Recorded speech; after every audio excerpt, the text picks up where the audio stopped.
Sir first Rakesh Reddy గారు 8 నెలలు అవుతుంది ఆల్మోస్ట్ మీరు ఎమ్మెల్యే అయ్యి కదా 9 months 9 నెలలు 9 నెలల మీ ఎమ్మెల్యేగా మీ అనుభవం ఒకసారి చెప్తారా ఫస్ట్ టైం ఎమ్మెల్యే ఎలక్ట్ అయ్యారు అసెంబ్లీలో అడుగు పెట్టారు అసెంబ్లీలో కూడా మీరు మాట్లాడిన విధానం చాలా ఆలోచింపజేసే విధంగా ఉంది ఒక రకంగా ఏం చేస్తున్నాం మనం అనే ఒక లైన్ తీసుకున్నారు మీరు నిజంగా ఇక్కడ పన్నెండు పంపించింది ఏంటి మనం చేస్తున్నది ఏంటి అన్న యాంగిల్లో మీ ఆవేదన నాకు కనబడింది స్పష్టంగా సో నేను ఈ రోజు జరుగుతున్న రాజకీయ పరిణామాల గురించి మాట్లాడే ముందు ఫస్ట్ నేను ఎన్నికైన తర్వాత ఒక ఇంటర్వ్యూ చేశాను మీతోటి ఇప్పుడు 9 నెలల తర్వాత ఒక ఎమ్మెల్యేగా మీ అనుభవం చెప్తారా ఎమ్మెల్యేగా అనుభవం అంటే ఒకటే ఇక్కడున్న ఇప్పుడు ఏదైతే పార్టీ ఉందో అధికారంలో ఉన్న పార్టీ ప్రజలని మభ్యపెట్టి ఒక మోసపూరితమైన వాగ్దానాలతో గద్దెనెక్కింది ఇంకా వాగ్దానాలకు మసిపూసి మారడికాయ వేయటము రకరకాల మాటలు మార్చుకుంటూ ఫర్ ఎగ్జాంపుల్ రుణమాఫీ ఓకే వాట్ ఎవర్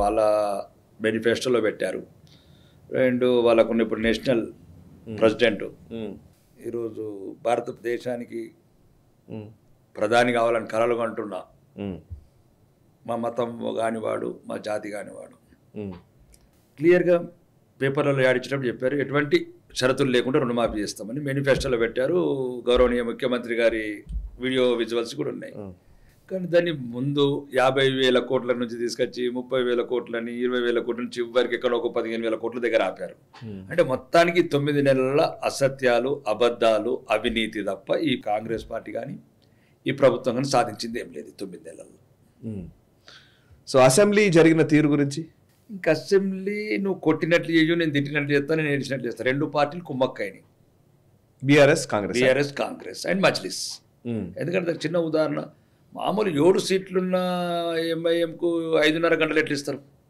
దానికి మొత్తం ఒకటి కుమ్మక్కైంది 3 పార్టీలు రెండోది ఏంటంటే ఏదైతే అవినీతి ఆరోపణలతో చేసుకుంటూ వచ్చిండో ఇప్పుడున్న ప్రస్తుతం ముఖ్యమంత్రి గారు రేవంత్ రెడ్డి గారు కానీ కాంగ్రెస్ ప్రభుత్వం కానీ కాళేశ్వరం స్కామ్ కావచ్చు టెలిఫోన్ ట్యాపింగ్ కావచ్చు నయీం డైరీలు కావచ్చు డ్రగ్స్ కేసు కావచ్చు ఇంకా రకరకాల మిషన్ కాకతీయ కావచ్చు మిషన్ భగీరథ కావచ్చు లక్షల కోట్ల స్కామ్స్ అని చెప్పిన ఈ ముఖ్యమంత్రి మరి ఎందుకు నోరు మూతపడిపోయింది ఒకటి అతను నిండు సభలో అన్నాడు 8,000 కోట్ల అవినీతి జరిగింది యాదాద్రి దాంట్లో థర్మల్ ప్రాజెక్టులో అని పవర్ ప్రాజెక్ట్స్లో కాబట్టి వీళ్ళని వాళ్ళని జరిపింది తప్ప నిజమైన ప్రజా సమస్యలని అంతో ఇంత ఎత్తగలిగినామంటే భారతీయ జనతా పార్టీ లేవనెత్తగలిగినాం ప్రజల్లోకి తీసుకెళ్ళగలిగినాం కానీ పాండవుల ముందు కౌరవుల సంఖ్యనే ఎక్కువ ఉంది కాబట్టి ఇంకా పోరాటమే మా భారతీయ జనతా పార్టీ లక్ష్యం అనుకుంటున్నాం ప్రజల్లోకి వెళ్తున్నాం ఓకే సో ఫస్ట్ ఇప్పుడు 6 గ్యారంటీల గురించి మీరు మాట్లాడారు బట్ ఇప్పుడు హైడ్రా గురించిన చర్చ మొదలైంది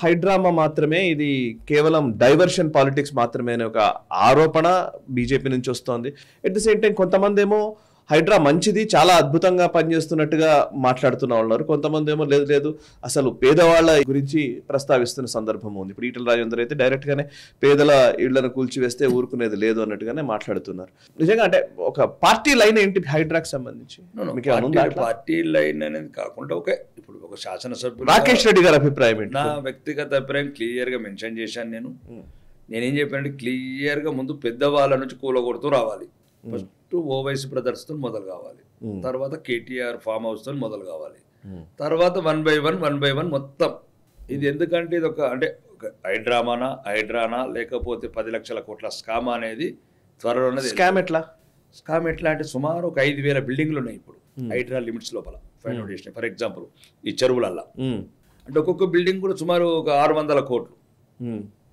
అంటే సుమారు ఒక 1,00,000 కోట్ల ప్రాపర్టీస్ మీద రేపు ఇది వీళ్ళు ఎక్కడో ఒక కాంప్రమైజ్ అయ్యారు సద్దు మనగిందంటే మాత్రం 1,00,000 కోట్ల అవినీతి జరిగినట్లే సద్దు మనగలేదు ఏవి రంగనాథ్ గారు ఏ రకంగా డైనామిక్ తెలుగు సినిమాల రాజశేఖర్ లాగా ఎట్లయితే ముందుకు తీసుకుపోతున్నాడో దూసుకుపోవాలని కోరుకుంటున్నాను రెండోది ఏంటంటే ఒకవేళ భారతీయ జనతా పార్టీ ఎటువంటి మా ఇద్దరు ఎంపీలు గారు గౌరవ ఎంపీలు గారు బాగా పద్ధతిగా మాట్లాడారు దాని ఒక చిన్న టెక్నికల్ గ్రౌండ్స్ మిస్ అయ్యారు మీరు రఘునందన్ రావు గారు క్లియర్గా చెప్పారు మొత్తం కూలగొట్టేయండి కానీ ఎక్కడైతే పేదవాళ్ళు నష్టపోతారో వాళ్ళకి ప్రత్యామ్నాయం చూపిద్దామని చెప్పారు చాలా మంచి ల్యాండ్స్ ఉన్నాయి వాళ్ళకి ఏదైతే ఎంత కాస్ట్ ఉదాహరణకు ఒక 50 గజాలు ఇల్లు కట్టుకున్న పేదవాళ్ళని అనుకుందాం సుమారు ఒక 10 లక్షలు ఫర్ ఎగ్జాంపుల్ 10 లక్షలు పుడితే వాళ్ళకి ల్యాండ్ అలాట్ చేస్తాం కానీ చేయట్లేదు ఇప్పుడు చేయట్లేదంటే గవర్నమెంట్ చేస్తుంది పెద్ద ఇబ్బంది ఫస్ట్ ఇంకా అక్కడి వరకు రాలేదు లక్షల అక్రమ కట్టడాలు ఏదో 10 కోట్లు కట్టడాలు కూలగొట్టి, లేకపోతే ఏదో వ్యక్తిగత కక్షలతోని ఎన్ కన్వెన్షన్ అని, లేకపోతే ఆ కన్వెన్షన్ అని ఇప్పుడు చాలా మంది అంటున్నారు కదా. అప్పుడు ఏదో డ్రోన్ కూడా ఎగిరేసాడు ఈయన ప్రస్తుతం ముఖ్యమంత్రి గారు. అంటే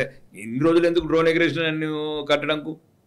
నీ దగ్గరే నువ్వే అందరికన్నా ముందు ఆరోపించినోడివి జన్వాడ ఫామ్ హౌస్ మీద. అందరికన్నా ఇన్ఫర్మేషన్ ఉండేది ప్రస్తుతం ముఖ్యమంత్రి గారు.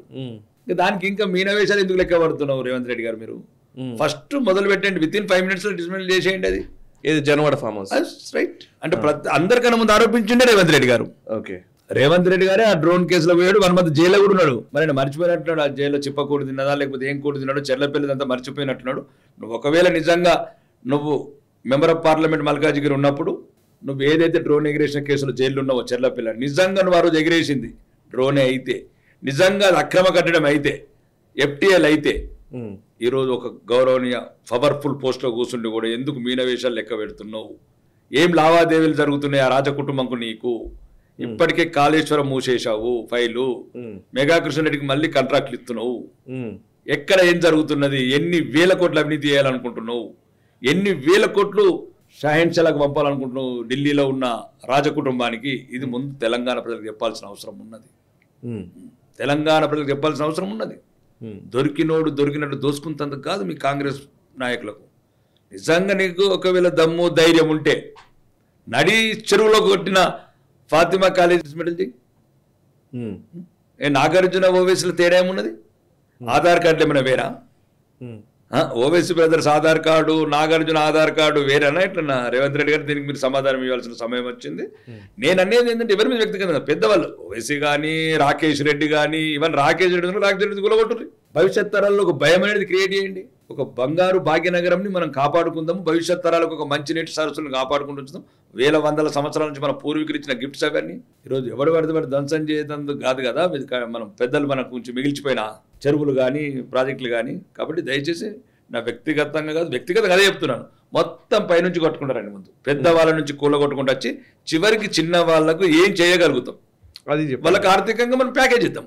ఓకే, సో ఇప్పుడు మీరు ఇందాక అన్న దాంట్లో ఈ 9 నెలలలో ప్రభుత్వం ఏర్పడిన ఈ 9 నెలల్లో ఫస్ట్ మొదలైన రోజు నుంచి కూడా కాళేశ్వరం తోటి మొదలైంది అనుకున్నాం. కాళేశ్వరం వచ్చింది, ఫోన్ ట్యాపింగ్ వచ్చింది, ఆ తర్వాత అనేక విషయాలు, ఒక్కొక్క స్కామ్ గురించి మాట్లాడారు, శ్వేతపత్రాలు రిలీజ్ చేశారు, ఇవన్నీ జరిగినాయి. ఈ 9 నెలల్లో నిజంగా మీరు ఇందాక అంటున్నది ఏమంటే బీఆర్ఎస్ కాంగ్రెస్ రెండు కుమ్మక్కైనాయి అని చెప్పేసి మీరు అంటున్నారు. కానీ ప్రతి సందర్భంలోనూ బీఆర్ఎస్ ను ఎక్స్పోజ్ చేయడంలో కాంగ్రెస్ పార్టీ అనేక రకాలుగా ప్రయత్నాలు చేసుకుంటూనే వస్తోంది కదా.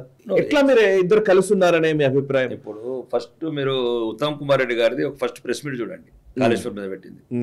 ఇది సుమారు 93,000 కోట్లు నీళ్లలో పోసినట్లు, ప్రాజెక్టు దేనికి పనికి రాదు అని కాంట్రాక్టర్ పిలిచారు, ఎల్ఎన్టీ కాంట్రాక్టర్. అన్ని పత్రికలు వచ్చినాయి చెప్తున్నాను నేను. ఇది 1,00,000 కోట్ల అవినీతి జరిగింది, ఎట్టి పరిస్థితుల్లో ఆ రాజకుటుంబాన్ని వదిలిపెట్టము, మాజీ ముఖ్యమంత్రి గారిని వదిలిపెట్టము అన్నోడు ఇంతవరకు మళ్ళీ మాట్లాడట్లేదు. ఇక ఫోన్ ట్యాపింగ్, హీరోయిన్ల గొంతులు విన్నాము, ఆ గొంతులు విన్నాము, ఎన్నో పచ్చని సంవత్సరాలు పాపారి యువరాజు అని, లేకపోతే రకరకాల రేవంత్ రెడ్డి గారి ఫోన్ ట్యాపింగ్ అయింది, ఏదో మునుగోడు ఎలక్షన్ రకరకాలు చెప్పారు కదా, అన్ని పత్రికలు వచ్చినాయి. మరి ఈ గొంతులన్నీ కాంగ్రెస్ నాయకులు ఇండియాలో కూర్చొని వింటున్నారా? అంటే మా ఆడబిడ్డల గొంతులు ఈ రకంగా ఏదైతే ట్యాపింగ్లు చేసి ఇనుకుంటే ముజిక్ వింటున్నారా వీళ్ళు కాంగ్రెస్ వాళ్ళు? ఎవరు మేము ఎందుకు చర్యలు తీసుకుంటలేరు? ఒక ఆడబిడ్డలకు వాళ్ళ ఆత్మగౌరవానికి సంబంధించిన సమస్య ఇంత నిర్లక్ష్యం ఎందుకు ప్రస్తుతం ముఖ్యమంత్రి కానీ ఈ కాంగ్రెస్ నాయకులకు కానీ? అదొక ఫైనాన్షియల్ మ్యాటర్ కాదు కదా, అది ఆడవాళ్ళ ఆత్మగౌరవానికి సంబంధించిన ఇష్యూ. రాష్ట్రలో ఒక ప్రైవేట్ సీక్రెట్కి సంబంధించి కావచ్చు, ప్రైవేట్ లైఫ్స్ సెక్యూరిటీ గురించి సంబంధించిన ఇష్యూ, అట్లాంటిది కూడా మూసేశారు. రెండోది సినిమా స్టార్ డ్రగ్స్ అన్నారు, డ్రగ్స్ కేసు అప్పుడు పెద్దగా ఎగిరాడిన తుపాకీ రాముల్లాగా రేవంత్ రెడ్డి గారు. మరి ఆ తుపాకీ ఎక్కడ పోయిందో, ఆ ఎగురుడు ఎటు పోయిందో, 3 రోజులు తీస్తాడు, క్లోజ్ చేస్తాడు, మళ్ళీ చీకట్లో ఒప్పందాలు, డైరెక్ట్ బేగంపేట ఎయిర్పోర్ట్కి వెళ్ళిపోతారు కాంగ్రెస్ వాళ్ళు, డైరెక్ట్ ఢిల్లీలో దిగుతారు. ఈ మతలబ్ ఏందో అర్థం కావట్లేదు. మెగా కృష్ణారెడ్డికి ఉరి పెడతానని మరి ఉరి పోయి మళ్ళీ ఇప్పుడు పూలదండలు ఎత్తున్నాడు ఆయన ప్రాజెక్టుకి. దీన్ని బట్టి తెలంగాణ ప్రజలు చైతన్యం కావాల్సిన అవసరం ఉంది. మొత్తానికి కుమ్మక్కు రాజకీయాల్లో భాగంగా ఈరోజు తెలంగాణ ప్రజలను మళ్ళీ ఒకసారి తాకట్టు పెడుతున్నారు. ఈ వీడియో మీకు నచ్చినట్టయితే లైక్ చేయండి, 10 మందికి షేర్ చేయండి, అలాగే కామెంట్ల రూపంలో మీ అభిప్రాయాలను మాతో పంచుకోండి. Nationalist hub group of channels ను సబ్స్క్రైబ్ చేసుకుని తెలుగునాట జాతీయవాద జర్నలిజాన్ని ప్రోత్సహించండి. ఈ వీడియో కింద ఉన్న బెల్ ఐకాన్ పై క్లిక్ చేయడం మర్చిపోవద్దు.